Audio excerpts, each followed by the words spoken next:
Hello guys, shalom semuanya. Nama saya Wagner. Selamat datang ke Booster Shot Podcast. Di sini Anda akan mendengar perkongsian singkat daripada saya yang akan menyentuh mengenai hal kehidupan kita sehari-hari. Dan saya pasti ini akan membantu Anda bertumbuh dalam kerohanian Anda, khususnya bagi Anda yang ingin melihat pekerjaan Tuhan di dalam hidup Anda. Siapkah Anda untuk menerima Booster Shot pada hari ini? Here we go!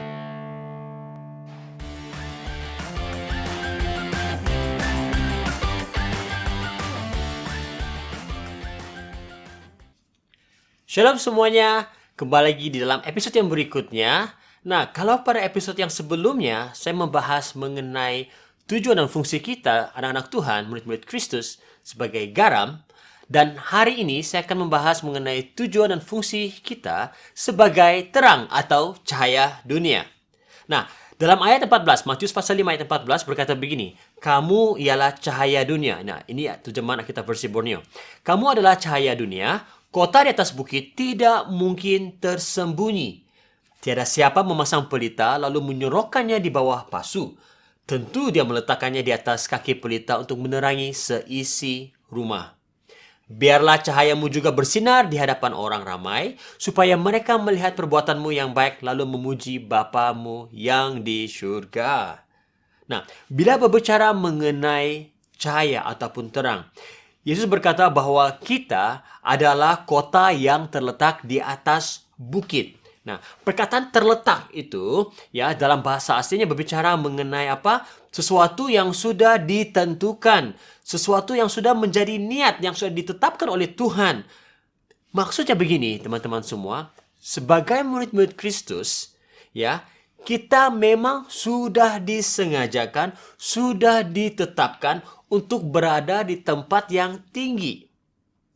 Ya, bukan tempat yang tersembunyi, tempat yang tertinggi supaya kelihatan. Nah, apa yang kelihatan? Supaya cahaya kita, terang kita kelihatan.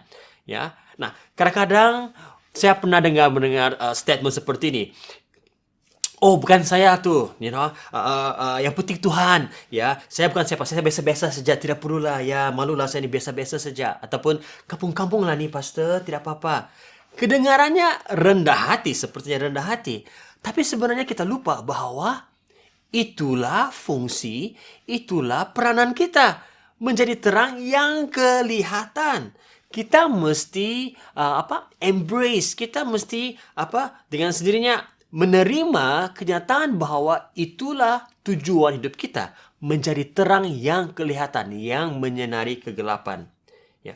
Menjadi orang percaya, menjadi murid-murid Yesus, membuatkan kehidupan kita kelihatan dengan jelas.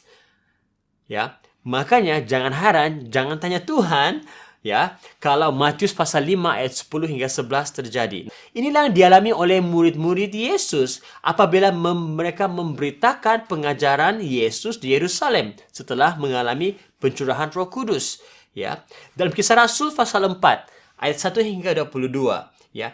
Apa yang terjadi? Ramai orang disembuhkan. Mukjizat terjadi dan perbuatan ataupun peristiwa ini mendapat perhatian ahli-ahli agama pada waktu itu sehingga Petrus dan murid-murid Yesus yang lain ya disiasat, ya. Bahkan Stefanus ya merupakan murid Yesus, orang percaya pertama yang mati karena Injil. Jadi tidak boleh dielakkan menjadi murid Yesus, kita menjadi terang sesuatu yang akan jelas kelihatan. Ya. Nah, bagaimana berapa di antara kita tahu bahwa kegelapan terjadi karena ketiadaan cahaya? We can't see if there's no light. Jikalau tidak ada cahaya, kita tidak boleh melihat apapun halangan ataupun apa yang ada di sekitaran kita. Ya. Jadi cahaya membuatkan kita dapat melihat dengan jelas. Ya. Yohanes pasal 8 ayat 12 mengatakan bahwa Yesus menjadikan kita terang karena dia terlebih dahulu adalah terang. Oleh itu, di dalam dia kita menjadi terang. Ya. Yesus memberi nyala bagi kehidupan kita bukan supaya dia meletakkan kita di tempat yang tertutup. Yang jangan supaya tidak kelihatan. Bukan. Yesus memberi nyala di dalam kehidupan kita bukan sebab Yesus tidak cahaya. Ingat, dia adalah terang. Ya, Yesus memberi nyala kepada kita supaya kita dapat menjadi terang yang menerangi dunia. Ada amin? Nah, banyak masalah di dalam dunia ini terjadi karena ketiadaan terang. Kemiskinan, perceraian, ketidakadilan, korupsi dan sebagainya. Ini terjadi karena tidak ada terang yang menyinari situasi tersebut. Banyak kejahatan terjadi sebab tiada terang yang mendedahkannya. Rasuah, free sex, dada dan sebagainya. Ya, banyak bagian-bagian yang ada di sekitar dunia ini dan kehidupan sekitar kita dalam keadaan yang samar-samar, ya, kurang terang. Dalam kata lain, kalau ada samar-samar, jadi tidak jelas ini apa. Jadi banyak hal-hal yang dikompromi di dalam area tersebut. Ya, nah sama Anda tangkap ini.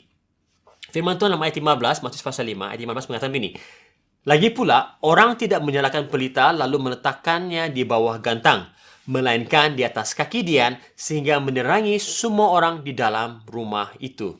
Nah, siapakah pelita yang dinyatakan itu? Kita, murid-murid Yesus. Dan siapakah orang yang menyalakan pelita itu? Itu bicara mengenai Yesus.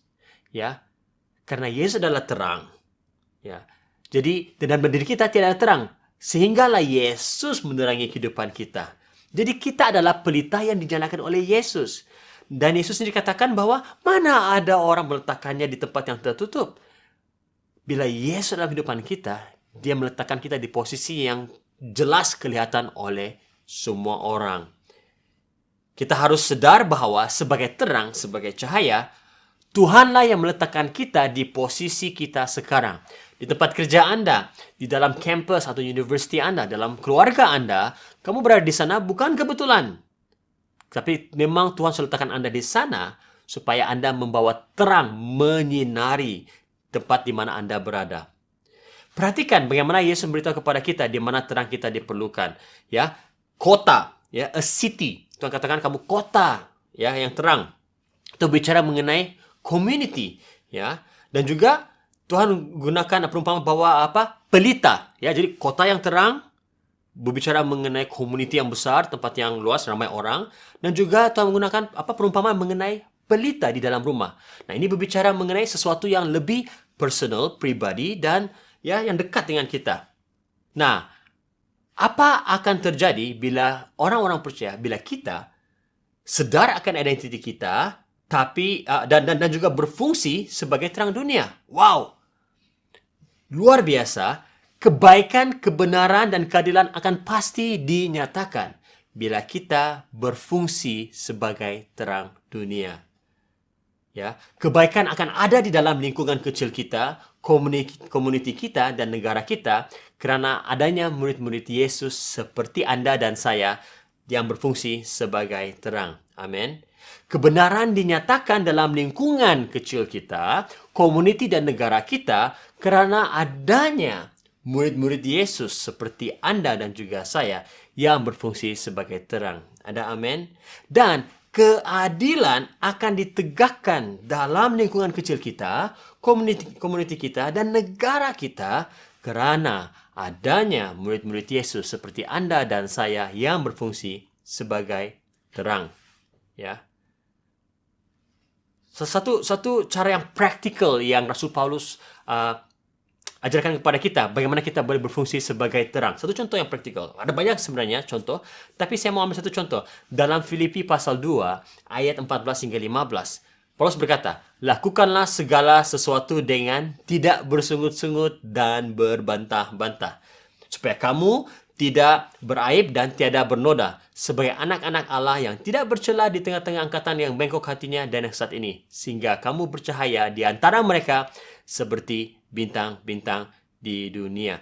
Dalam kata lain, Paulus berkata, satu cara untuk kamu dapat bersinar di tengah-tengah dunia ini adalah lakukan sesuatu tidak bersungut-sungut.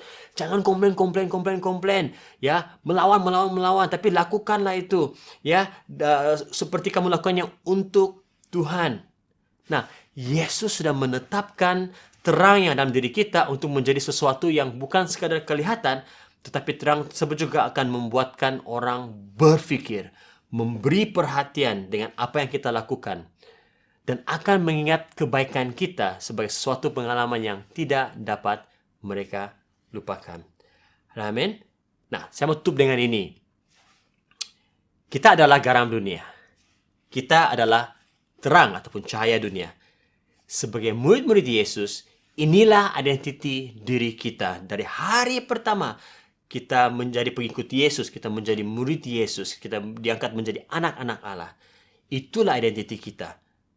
Setiap murid Yesus yang sejati akan mengalami sesuatu perubahan yang radikal dalam diri mereka, dalam identiti diri mereka. Ya. Pertanyaan saya kepada setiap Anda semua. Adakah Anda sadar bahwa diri Anda punya kapasiti, punya fungsi untuk mempengaruhi dunia Anda?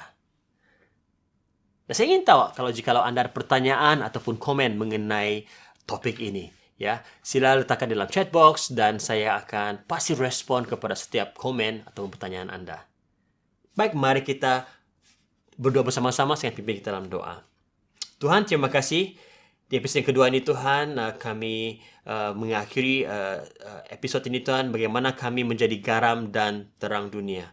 Kami bersyukur Tuhan, karena Engkau menciptakan kami bukan secara kebetulan, tapi punya maksud dan tujuan yang spesifik.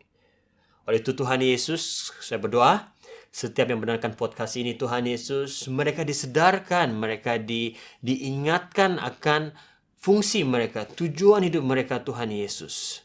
Untuk menjadi garam dan terang-Mu Tuhan Yesus, yang mempengaruhi Tuhan persekitaran mereka, yang akan membawa orang-orang datang kepada Engkau. Terima kasih Tuhan Yesus. Saya berdoa Tuhan agar kami tetap terus Tuhan hidup di dalam terang-Mu Bapa, supaya Engkau dimuliakan lewat kehidupan kami. Kami berdoa semua ini Tuhan di dalam nama Tuhan Yesus Kristus. Amin. Amin. Terima kasih semuanya. Berjumpa Anda di dalam episode yang berikutnya. Tuhan berkati.